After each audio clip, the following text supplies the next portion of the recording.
Hey guys, good morning. Welcome back to my channel. Today we're gonna do my January favorites and we actually have a little bit of an unboxing. This is something that I talked about that I was maybe not going to get and I ended up being quite weak, so we will be unboxing it today. So today we're gonna talk about a few bags that I've been using a lot throughout January and that I've overall just been loving. We have dresses, jackets, like winter clothing in general. Oh, and we also have book of the month this time that I definitely can recommend. So starting with the bag of the moment, I was honestly really scared of adding this bag to my closet because I was just not sure if it was going to work out for me or not. Like I think I watched over 20 different YouTube video reviews about the Chanel 25. I just wanted to make sure that I was not doing anything impulsively, so I definitely took my time to get this bag. And to be completely honest, it was the type of situation where I felt since the moment that it was released that I really liked it, but I was on the fence because it was so trendy. This bag became like the it bag of 2025 and I still pretty much think that it's going to be the it bag for 2026. But it was released in so many colors, so many sizes, so many different options, and still it was impossible to find, so you had to go through the pre-love market.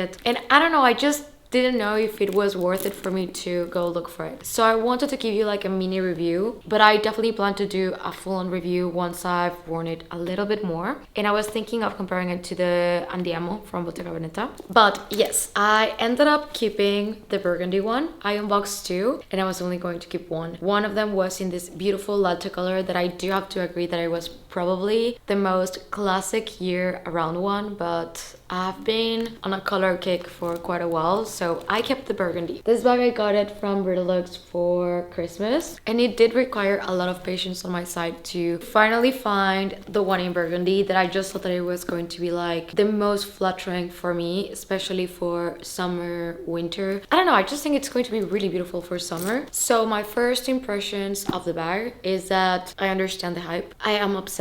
I do think that it's the best bag that Chanel has released in many years, and one of the reasons that I think it's so great is because it's such a functional but also beautiful, aesthetically pleasing, comfortable bag. The main selling point for me about this bag is that it's an open bag, so in here I can fit my big camera, like the one that I'm filming it right now, with the lens that I usually use for vlogging. It does fit inside here with my phone, with my wallet. Anything extra that I want to add definitely fits inside of the bag, and my phone fits on the side pockets that are magnetic closures, so you have one on one side and the other one on the side. Just to know that the bag doesn't really have feet. Since I unboxed the bag, I have not put it down. Like, this is the bag that I'm wearing right now, the bag of the day, pretty much the bag of the week, I would say. You also have a little bit of organization on the inside. You have pockets on the sides that I definitely use a lot, and I went for the small size because I feel like for my frame and for my day-to-day this was the best one overall. I know that they recently released the mini, but I feel like the mini is just a little bit too small for me, and the medium I tried on also at the store and I just thought that it was a little bit too overwhelming for my frame. But now that I've tried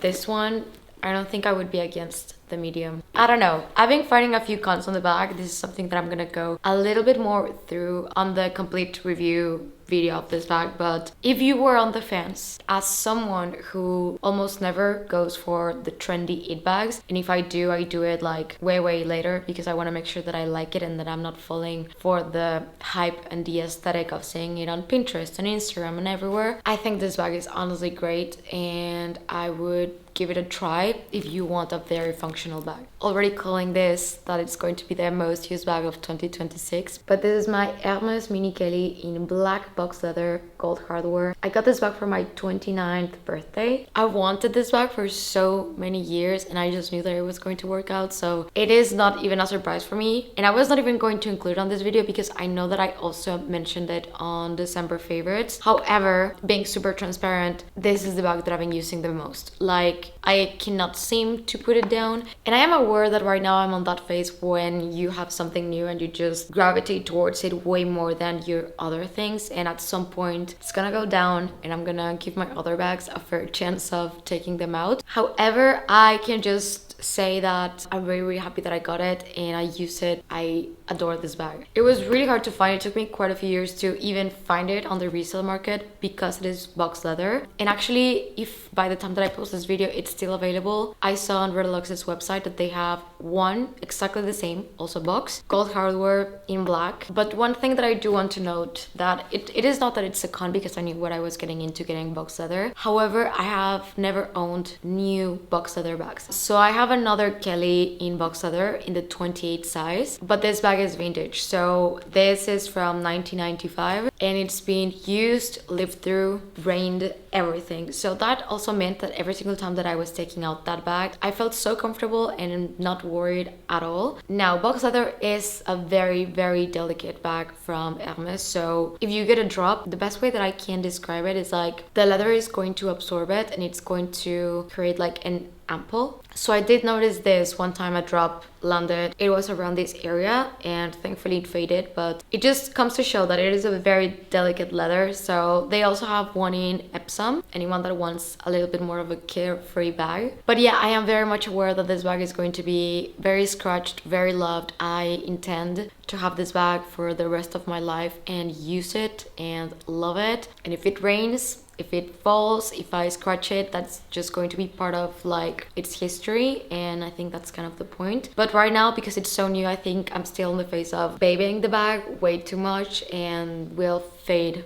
with time. Next bag is from Amato Daniele, and as per usual, his bags are just so beautiful. This is the Mead Queen bag in this like forest embroidery, and it has a fox. Like, this is all handmade and everything is made in Milan. I've gone to the workshop. I would really love to go this year again. This is kind of like a clutch, but it's also a crossbody bag. I mainly wear it as a clutch, but I put the chain on so you guys could see that it is a crossbody bag for sure.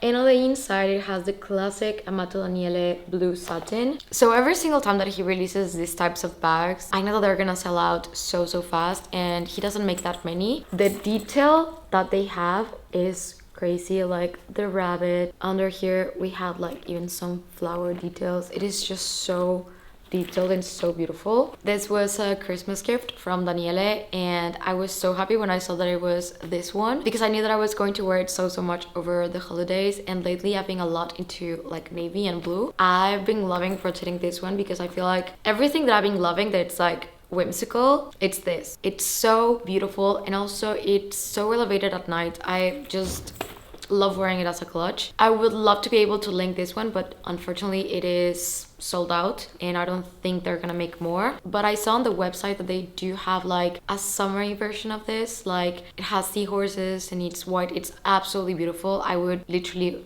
get it right now. But if you guys like it and you think it's going to be a bag that you will love and use a lot through the summer, I would consider getting it, because one, it sells out, it is done. Now, going into the unboxing, I went into a Zimmermann spiral when their private sale started. It basically started with my essay here in Barcelona, because we do have a store here, which is my downfall pretty much. She texted me that they were having a private sale and it was going to be like 30% off. So initially I went because I was looking for Christmas gifts, and I knew that my mother-in-law wanted a blouse in like very specific color combination. So I went to check if they had anything like that, and also to try on the sale pieces. And I think for this section of the video, I'm going to show you a lot of pictures and also mud shots, like trying things on. I just need to find a day that we have enough sun so I can put them on and have proper light, because the weather has been so bad. I'm actually filming quite late today and I am a little bit concerned that it's going to get dark soon. Now, just to update, I did find a blouse for Polo's mom, and she loved it so much that after Christmas we went back to the store, and that's when the other one happened. But she also bought something else, so I would say that the gift was pretty much a hit. I was looking for something to wear for New Year's Eve because we were gonna go to Soho House in Paris and the dress code was black. My issue is that I just didn't know what to wear. I don't have many black dresses, and especially I don't have black dresses that were like dressy night out. I have more like day dresses, so I had an itch. You know, sometimes it goes like this. And I tried this dress on. So this was on the private sale and I was so hyped because this was exactly the collection that I was obsessed with. This was for fall winter. It has a lot of lace, and in my opinion this collection reflected very much like my style and everything that I absolutely love. And something that I really like about this dress is that, as you can see, it has a V-neck on the front, but when I was trying it on at the store, and I'll show you on the video, you can play around with it quite a lot. And this is something that I always do with dresses because I am really short, and sometimes I feel like if the dress is too long it makes me look very short. So I've always done this like tucking underneath to make them a little bit shorter, and then you just add like the belt, and you know, to make it look like a little bit more fitted. So I tried this one on and I'm sold. And also it had like a discount. You can wear it as a v-neck on the front, and then if you turn it around, you have to play a little bit around with the buttons. But that's the thing, this dress has so many buttons in so many different places that you can do a lot with it, and that's what I really loved about it. And I felt like I didn't really have like any dress that was like this. This is something very, very unique in my closet, and that I know that I'm gonna get a lot of wear out of. And I felt so pretty and just like, I don't know, so giddy about trying a dress on that I was just so happy that I got it. The original price was 2,650 because this is runway piece. So usually the Zimmermann dresses that I like the most are from their resort wear. Those tend to be a little bit less pricey, but these ones tend to be a little bit more. So with a 30% off, if I remember correctly, I paid like 1,800, which is still a lot, but I do plan to wear this one so much. And I did wear it during New Year's. I'm gonna insert a few clips. I was freezing because this was in Paris, but I feel like this is something that I can wear basically year round and for multiple occasions. And I just asked if by any chance they had the pink version of that dress, but it's a little bit different, and you will see. That one was like the dress. That the moment that I saw the runway of that collection, that was the dress that my jaw was on the floor. But I was just like, I will not even try it on because I don't have where to take that to. But I asked if they had it, and they said yes, and that it was also part of the sale. However, they didn't really have it in my size at the store. They only had it in regular, not in petite, and I needed petite because they tend to be a little bit long, and also when it comes to the shoulders, I am really short. Usually petite, you need to go through the website, but still I decided to try the regular one on, and I started to regret buying the black one. But now I can tell you guys, I don't regret buying the black one because I'm gonna use that one more, and I'm so in love with it. But the pink one was like my dream dress. To where will I take this to? I don't know. Anyway, I live without it from the store, and I just keep thinking about it, and I keep checking the website because if you have a profile where you have shopped a lot from Zimmermann, you have access to the private sale even online. So the thing is that I was just refreshing pretty much every single day, checking if the dress was still in stock, and at some point it went to only a few pieces left in this size, and I started to panic and realize that I am going to regret letting this dress sell out because it's going to be discontinued. And when it's discontinued, I'm not gonna be able to find it again. And I always love Zimmermann dresses, I always love Chloe dresses, but I think this one is very specific, something that I don't think I'm gonna find ever again. At least that's my opinion. But it kept itching me so much that at some point I was just like, you know what, I'm gonna order it and I'm gonna try it on, and if I don't like it, I'm gonna return it. So here it is, because we did get the dress and we're gonna try it on. So if you guys ask me what's the plan, I don't know where I'm going to wear it to, but the fact that it's in my closet waiting for me to use, that is more than enough for me, and I'll just find the occasion. One of my like New Year's resolutions was that I was gonna start wearing my pretty special beautiful things on regular days, and this is something that I plan to do with this one. But I also thought, since I was really thinking of maybe going to the masquerade ball in Versailles, this could be an option. I don't have tickets, so if anyone knows where you can get tickets once they're sold out, that is not a scam, I would definitely love to hear you guys out in the comments, because I've been looking everywhere because I really want to go, and tickets sold out in like less than an hour, so we didn't get them. So this is the dress, and I already tried it on. It fits me perfect. I even have the perfect heels that are gonna go with it. I think this is my princess dress. I do feel very guilty for buying it. Like, I feel very unhinged. I am very aware of that, but I don't want to regret not getting it. And this has happened to me a few times, especially when it comes to ready to wear. So if anyone has any ideas where you can wear something like this to, maybe the opera, maybe for dinner, maybe I'm gonna save it for Valentine's Day, I don't know, but I am so happy, and I think it's so beautiful, like the silk with the lace. And this one is short on the front, and it has like a lace, absolutely stunning. I am so happy that I was able to get it. And I mean, after so many times talking about it, I think this one was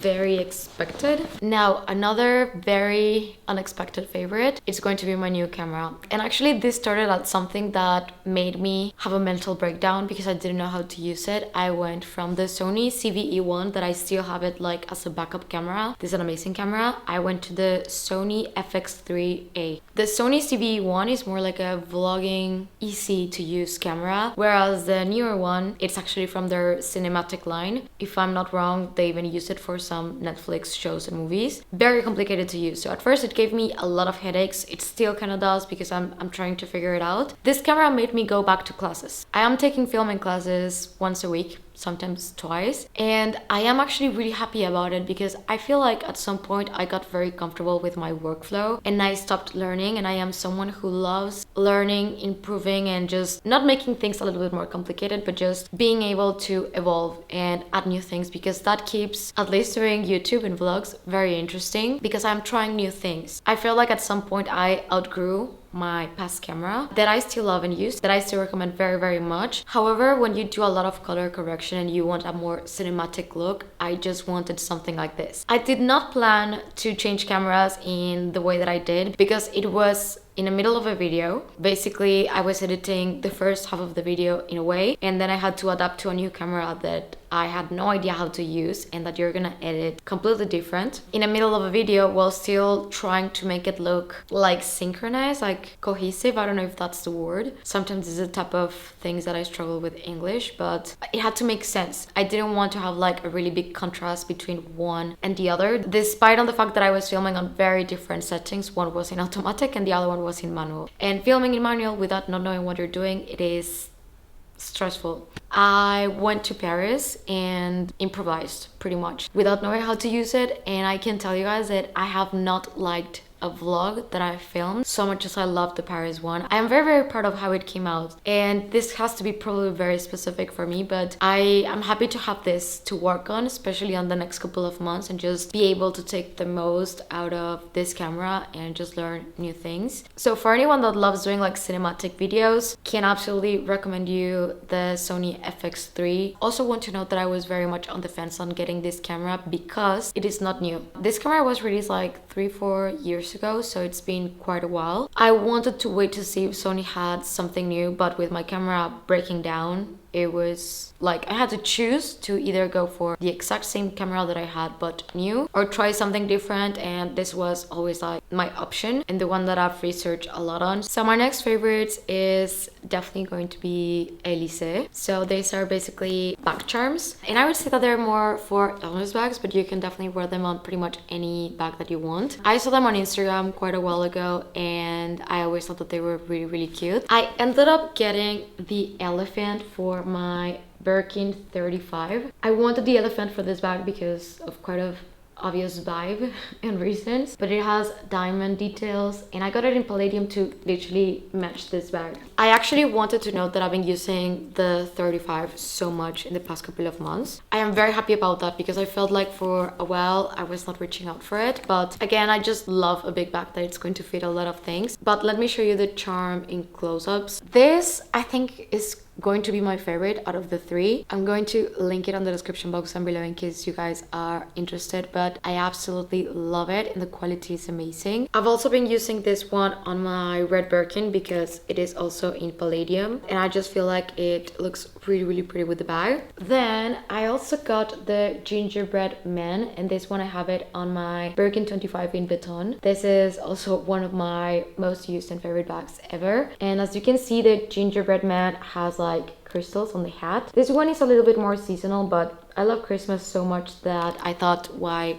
not, honestly. Here are some close-ups on it, and it also has like a little scarf. I just love when things are like this detailed. It's so cute, and I just think that this is, at least for me, like the best option in things that I like to put on my bags. I've been also researching a lot on cadenas. I really like them, but I don't like to put like things that are too bulky on my bags, but I still want to join on the personalization trend, and I think this is like perfect. And the last one, this one I just wanted it plain, and it's the Pegasus in gold. So this one I use it in pretty much every single one of my bags. Actually lately I've been wearing it a lot on this one. The only thing about the Kelly, because I feel like these charms are a little bit better for the Birkin, is because you have to remove it every single time that you want to open the bag. But it looks so cute on the Mini Kelly too. I love them. I'm going to link them on the description box down below because they do have like a really good website and they have so many different options. They also have things in rose gold, yellow gold, palladium, and they have different designs. These are just the ones that I like the most. Now I do want to recommend, very surprisingly, Oysho Skiwear. And I'm usually not someone that would go to like Oysho, Zara, or those types of clothing brands for sportswear, but we went skiing again and it's my third time skiing with these sets, and I have to say that honestly they look really cute. The fit was amazing. I was warm all the time. They are really waterproof and I can definitely recommend them for like moderate skiing. Like I am no pro of course, so for me they work amazing, and it's so easy to just go to the store because we have Oysho in Paseo de Gracia, so I just go and try their newest ski collection and I pick one. I also think the price is quite good, specifically the black set, like the one that is a complete set. I really love it because it's so comfortable. I used to go for like really puffy ski clothing because I thought that I was going to be super warm, which I was, but when you're skiing you want to have a little bit of movement and capability to do some things, and with the bigger jackets I just felt like I could not move much. So I actually want to recommend Oysho Skiwear. I have not tried any other brands that are not like Columbia, and I think that's pretty much it. But I know that Zara has a ski collection. That one I have no idea. I'm just talking about the Oysho one for now. Now I want to recommend a few clothing pieces. The first one is going to be this COS jacket. I got it basically walking around Barcelona. I saw COS and it was on a mannequin and I absolutely loved it. So I went in, tried it on, and I was like sold. It's so warm, it's so beautiful. I think this one is still in stock, so I'm going to link it for anyone that has been looking for the faux for fluffy coat trend that I thought that I was not going to get into, but I ended up definitely getting into. I love that jacket. I've been wearing it so much, like to walk the dogs, to go for a glass of wine, to walk around the city, for traveling. That jacket actually saved me a lot in Paris and I really loved it. And also I want to recommend again Rose and Sparrow. Rose and Sparrow is one of those brands that I just love so much. I am so excited for their spring summer drop because it's going to be absolutely stunning. But I wanted to show you some pieces that I got recently. The Juliet dress in amber. I've already worn it 2 times. Stunning, so comfortable. The quality, the fit, they're so clearly made by women for women because they're comfy. They're functional, they're beautiful. Most of them have pockets. Also, I got the black silk gown. I also have it in white, but I wanted to get the black version. Stunning. I love the dress so much, but I got also one that has like this red bow. They have a new cashmere collection. I just wanted to definitely recommend to check out their website because they have so many different dresses. I'm going to put on the description box the ones that I got recently, but I want to show you some pictures of the pieces that I would love to get from their spring summer that I think that it's going to be likely dropping around April, May. At least I'm crossing fingers because I would love them. Their designs are always super whimsical and definitely comfortable. And last but not least, I have a book recommendation for this month. So this is Out of Touch by Elle Grande. So this is actually a new author and it would mean a lot. If you guys would consider giving this book a try, I'm going to give you a little bit of my first impressions. I'm not done with it. I haven't had the time to finish it, but every single time that I sit down to read it, I devour the pages. So I would say that this is like Gossip Girl meets Emily in Paris. This one hit very close to home for me because it involves a little bit of influencer world and drama, but in a way that you can actually sympathize a lot with the characters. Like, it's so beautifully written, but it's a very light, enjoyable read. It's like one of those comfort movies. So basically this is about a girl that lives in Paris, and just across her building, one of her favorite influencers moves. So then they end up becoming friends. There's a lot of drama. I don't know, I just enjoyed it so much and definitely wanted to come here and recommend it. It does show that not everything that sparkles is maybe as it looks, but again, this is a new author. I think it would mean a lot if you guys could try it out and leave a review. It is quite new. This was published in December and I already see this being quite of a hit, so definitely recommend. So this was January favorites. I hope that you guys enjoyed it. I would love to hear what you have been loving throughout this month. For me, January tends to be very dull, not in like a bad way. I think I've been able to get out of it a little bit by going to ski and just little road trips to different places around Barcelona. But January and February tend to be not my favorite months, so I just been trying to find little things that I enjoy to do. So if you have any tips, any recommendations, anything that you have been really loving, I would really love to hear you guys out. If you're new to my channel, please consider subscribing and click the notification bell down below so you don't miss any of my videos. And if you're not done watching, I'm gonna leave you two right here in case you want to check them out. Thank you and see you on the next one. Bye!